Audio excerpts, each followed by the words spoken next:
राधे दोस्तों, तो आज हम बात कर लेते हैं पापांकुश एकादशी व्रत कथा के बारे में। हिंदू धर्म में एकादशी की तिथि बहुत महत्वपूर्ण मानी गई है। एकादशी व्रत भगवान विष्णु को समर्पित है। अश्विन मास के शुक्ल पक्ष की एकादशी को पापांकुशा एकादशी कहा जाता है। शास्त्रों के अनुसार एकादशी व्रत करने से भगवान विष्णु का आशीर्वाद प्राप्त होता है और जातक सभी सुखों को भोग कर अंत में मोक्ष को जाता है। पापांकुशा एकादशी आमतौर पर अक्टूबर या नवंबर महीने में पड़ती है। इस साल पापांकुशा एकादशी व्रत 25 अक्टूबर 2023 बुधवार को रखा जाएगा। तो चलिए अब हम बात कर लेते हैं पापांकुशा एकादशी व्रत कथा के बारे में।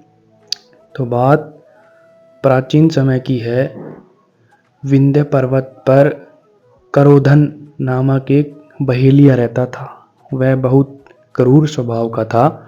उसका सारा जीवन हिंसा, लूटपाट, मद्यपान और गलत संगति पाप कर्मों में व्यतीत हुआ था। जब अंत समय में यमराज के दूत बहेलिया को लेने आए और यमदूत ने बहेलिया से कहा कि कल तुम्हारे जीवन का अंतिम दिन है, कल हम तुम्हें ले जाएंगे।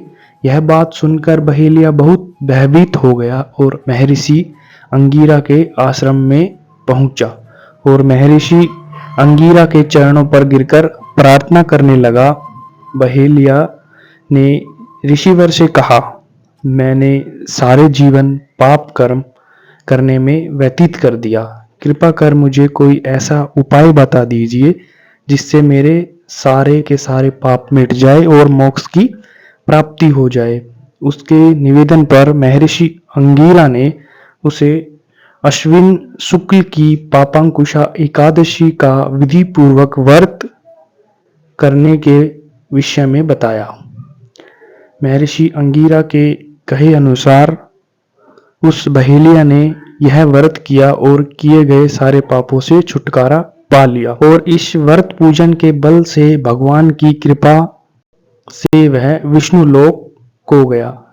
जब यमराज के यमदूत ने यह चमत्कार देखा तो वह बहेलिया को बिना लिए ही यमलोक वापस चले गए। ऐसी ही व्रत कथाएं और भक्ति स्टेटस देखने के लिए आप हमारे इस चैनल भक्ति पॉजिटिव वाइब्स को सब्सक्राइब कर लीजिए।